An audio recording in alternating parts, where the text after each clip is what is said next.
اللہ وبرکاتہ نحمدہ و نصلی علی رسولہ الکریم اما بعد۔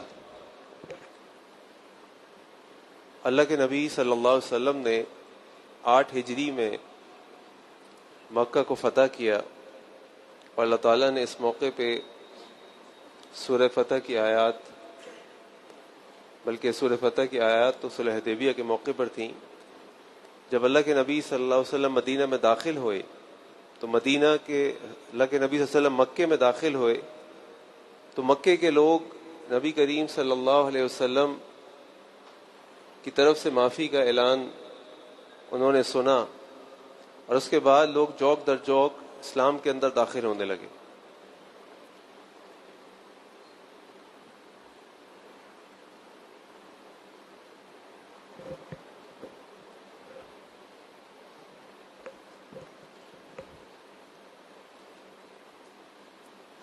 اور ایک بہت بڑی تعداد میں لوگوں نے اسلام کو قبول کیا۔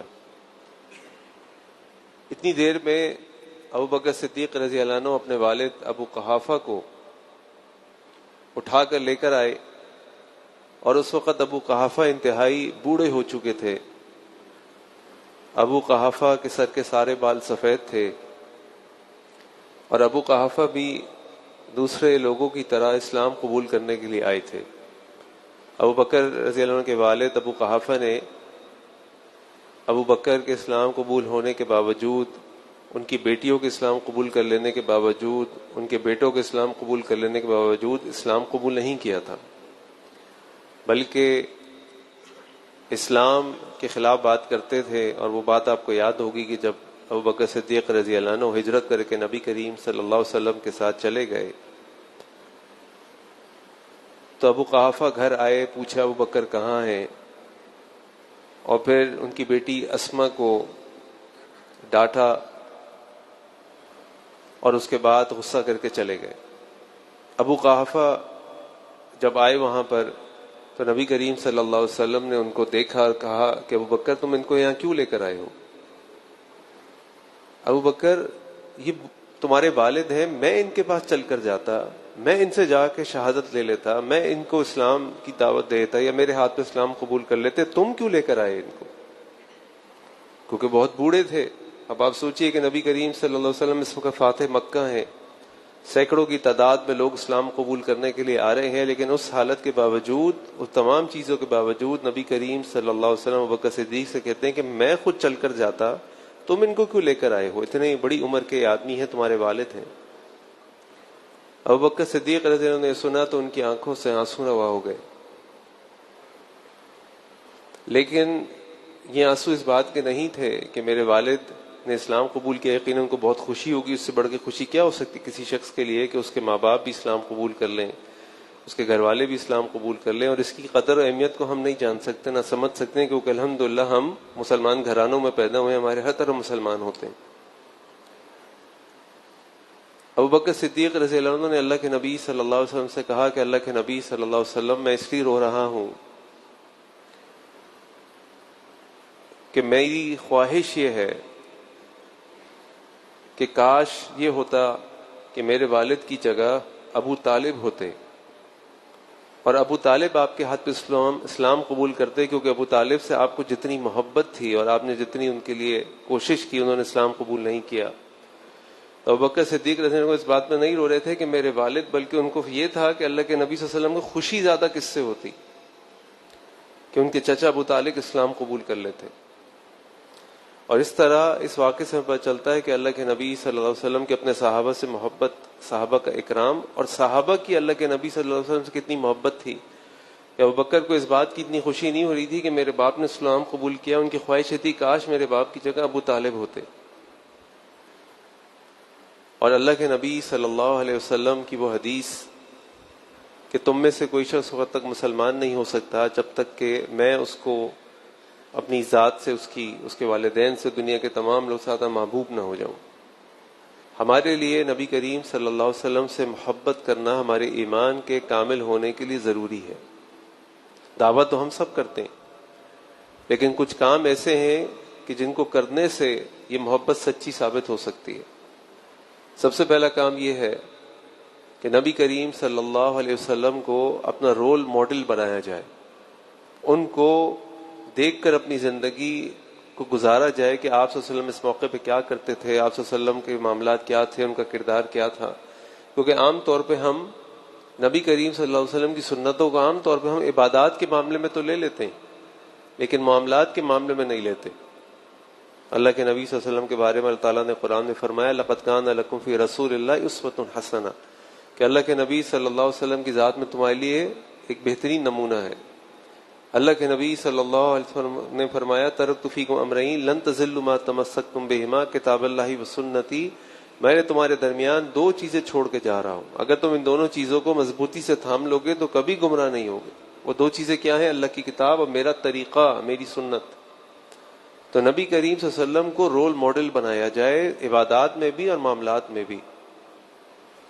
اور دوسری چیز یہ کہ نہ صرف ان کو رول ماڈل بنایا جائے بلکہ ان کی سنتوں پر عمل بھی کیا جائے. کیونکہ ہم باتیں تو کرتے ہیں، دعوے تو کرتے ہیں، لیکن اگر ہمارے دن بھر کے روٹین کو دیکھا جائے تو شاید ہم امتی ہونے کا 10% بھی حق ادا نہ کرتے ہوں. تو نہ صرف یہ کہ اللہ کے نبی صلی اللہ علیہ وسلم کو رول ماڈل بنائیں بلکہ ان کی سنتوں پر بھی عمل کریں. یہ سنتیں جیسے میں نے آپ کے سامنے عرض کیا، عبادات تو اپنی جگہ ہیں لیکن معاملات بھی ہیں. پڑوسیوں کے ساتھ ہمارے کیا معاملات ہیں، اللہ کے نبی صلی اللہ علیہ وسلم کی تعلیمات اور معاملات کیا تھے. شادی بیاہ کے ہمارے یہاں کیا معاملات ہیں، اللہ کے نبی صلی اللہ علیہ وسلم کے کیا معاملات تھے. بڑوں کے ساتھ آپ صلی اللہ علیہ وسلم کیسے سلوک کرتے تھے، چھوٹوں کے ساتھ آپ کیسے سلوک کرتے تھے، مہمانوں کے ساتھ آپ کیسے سلوک کرتے تھے، رشتہ داروں کے ساتھ آپ کیسے سلوک کرتے تھے، کھانا آپ کیسے کھاتے تھے، سوتے آپ کیسے تھے.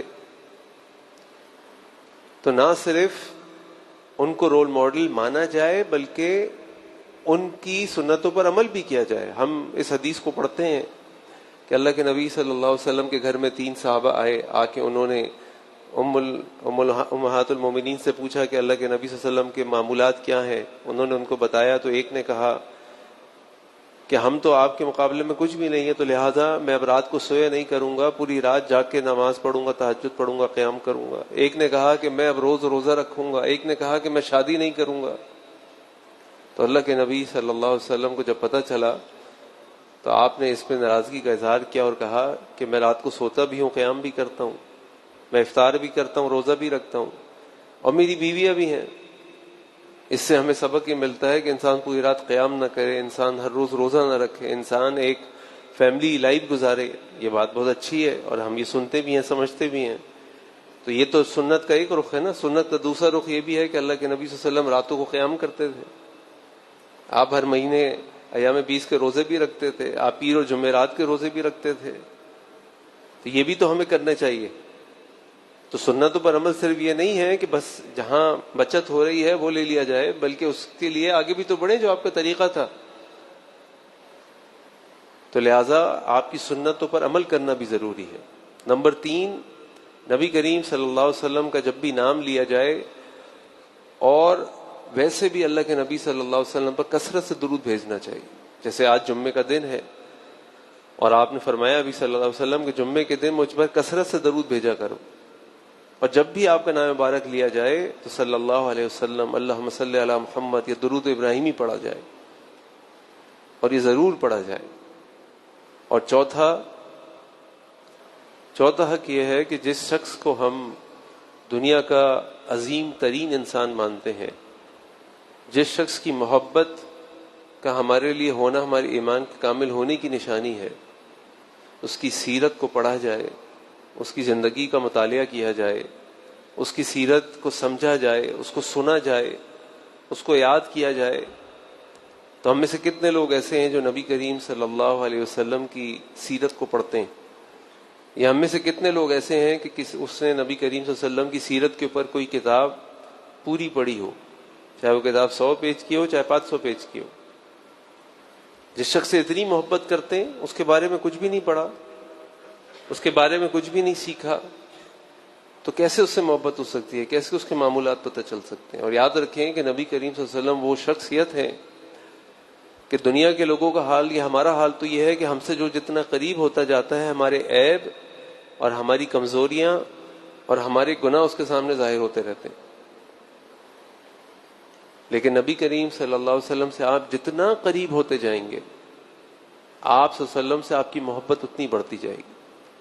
آپ کی شخصیت کی خوبصورتی، آپ کی عظمت، آپ کا اللہ کا خوف، اللہ سے تعلق آپ کی نظر میں بڑھتا جائے گا، نہ کہ کم ہوگا، بڑھتا جائے گا.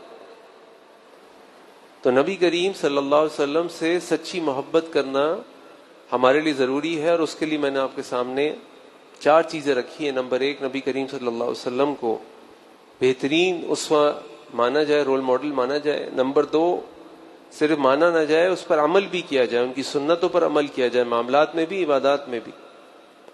نمبر 3، نبی کریم صلی اللہ علیہ وسلم پر کثرت سے درود بھیجا جائے. اور نمبر 4، نبی کریم صلی اللہ علیہ وسلم کی زندگی کا مطالعہ کیا جائے، اس کو پڑھا جائے، اس کو سیکھا جائے، اس کے لیے وقت نکالا جائے، تاکہ ان کی محبت ہمارے دل میں زیادہ سے زیادہ ہو جائے. اور دیکھیے، صحابہ ایسے ہی صحابہ نہیں بنے، بلکہ صحابہ کے دل میں نبی کریم صلی اللہ علیہ وسلم کی اتنی محبت تھی کہ وہ اپنی ذات سے بڑھ کر نبی کریم صلی اللہ علیہ وسلم کو اہمیت دیتے تھے، اور اپنی خوشی سے بڑھ کر نبی کریم صلی اللہ علیہ وسلم کی خوشی کو مقدم کرتے تھے، اور ان کی خوشی کے لیے کوشش کرتے تھے. جیسے ابوبکر صدیق رضی اللہ عنہ کی آنکھوں میں آنسو آئے تو اس بات پر نہیں کہ میرے والد نے اسلام قبول کر لیا، کہتے ہیں اس بات پر کہ میری خواہش یہ تھی کہ میرے والد کی جگہ اگر ابو طالب ہوتے تو آپ اور کتنا خوش ہوتے، کہ جن سے آپ اتنی محبت کرتے تھے.